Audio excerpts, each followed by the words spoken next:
حاضرین محترم عزیزان گرامی، آج آئیے آپ تحفظ ناموس رسالت کیا مطلب ہے، اس کا کیا مطلب ہے؟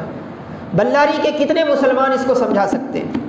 تحفظ نام رسالت کا مطلب کیا ہے؟ کیوں یہ جلسہ رکھا گیا ہے؟ کتنے مسلمان ہیں بلاری کے؟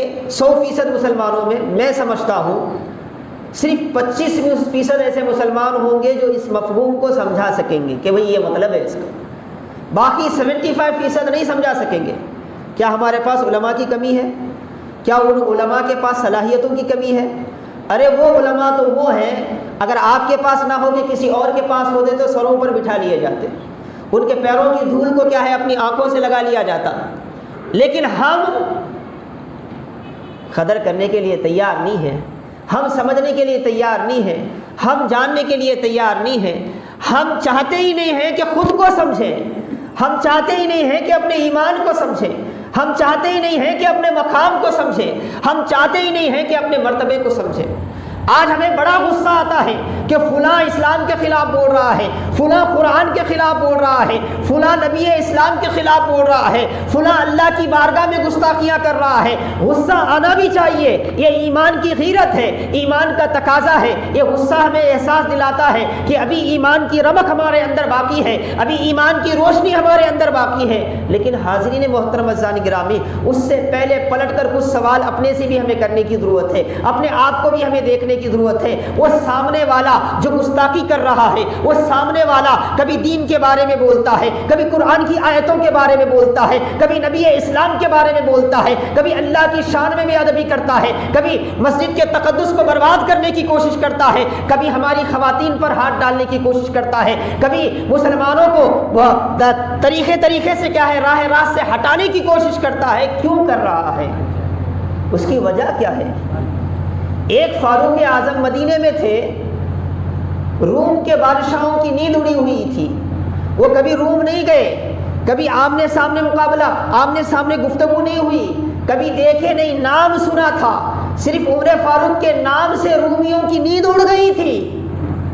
اور آج ہمارے سامنے ہماری بیٹیوں کو بھگا کر اسلام سے باہر کیا جا رہا ہے۔ آج عشق کے نام پر، محبت کے نام پر ماں باپ کی عزتوں کو کیا ہے سرے عام نیلام کیا جا رہا ہے۔ ایسا کیوں ہو رہا ہے؟ فلاں سوامی نے کچھ کہا، مجھے تکلیف نہیں ہوتی تھی۔ آج کا یہ جلسہ ایک ایسے شخص کی دریدہ دہنی کی وجہ سے ہے، گستاخی کی وجہ سے ہے، جو بظاہر اپنے آپ کو مسلمانوں کی اولاد کہلاتا ہے، بظاہر اپنے آپ کو مسلمان، ووٹنگ لسٹ میں وہ مسلمان ہی کہلاتا ہے، ووٹنگ کارڈ میں اس کا نام مسلمانوں میں ہے، اور وہ آج اتنی بڑی گستاخی کر رہا ہے۔ کیوں کر رہا ہے؟ آپ نے دیکھا تحفظ ناموس رسالت کے لیے قدرت کا کیا انتظام ہے۔ قرآنی آیتیں آپ نے پڑھی، ابو لہب کا واقعہ آپ نے سنا، ولید بن مغیرہ کا واقعہ آپ نے سنا۔ قدرت کا جو انتظام ہے وہ تو اپنی جگہ ہے، اور وہ صبح قیامت تک جاری رہے گا۔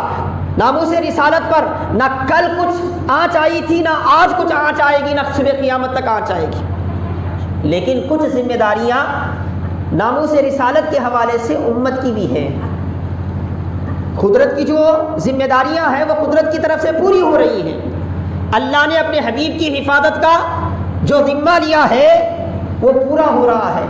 یہی تو درد ہے ان لوگوں کو، یہ ان کی ناکامی کی وجہ سے چیخ رہے ہیں۔ اتنا سب کچھ کرنے کے باوجود آج پھر بھی وہ دیکھ رہے ہیں کہ وہ ہندوستان میں اسلام کو دبانے کی کوشش کرتے ہیں تو امریکہ میں اسلام بڑھتا ہوا نظر آتا ہے، امریکہ میں اسلام کو دبانے کی کوشش کرتے ہیں تو لندن میں اسلام بڑھتا ہوا نظر آتا ہے، لندن میں اسلام کو دبانے کی کوشش کرتے ہیں تو افریقہ میں اسلام میں داخل ہونے والوں کی تعداد بڑھ جاتی ہے۔ یہ تکلیف ہے، انہیں پیٹ میں درد ہے۔ یہ صرف تمہارے گاؤں کا معاملہ نہیں ہے، یہ صرف تمہارے وطن کا معاملہ نہیں ہے، یہ پوری دنیا کا معاملہ ہے۔ 1400 سال پہلے سے یہ چیز چل رہی ہے اور آج بھی چلے گی، صبح قیامت تک چلے گی۔ اور اللہ کی طرف سے جو انتظام ہے وہ رب پورا کر رہا ہے، وہ رب پورا کر رہا ہے، اس رب کی طرف سے پورے انتظامات ہیں۔ لیکن ہمیں بھی کچھ ذمہ داریاں دی گئی ہیں، بحیثیت امتی ہمیں بھی کلمے کی کچھ ذمہ داریاں ہیں، اور کیا ہم وہ ذمہ داریوں کو پورا کیے؟ یہ چیز آج ہمیں جاننے کی ضرورت ہے۔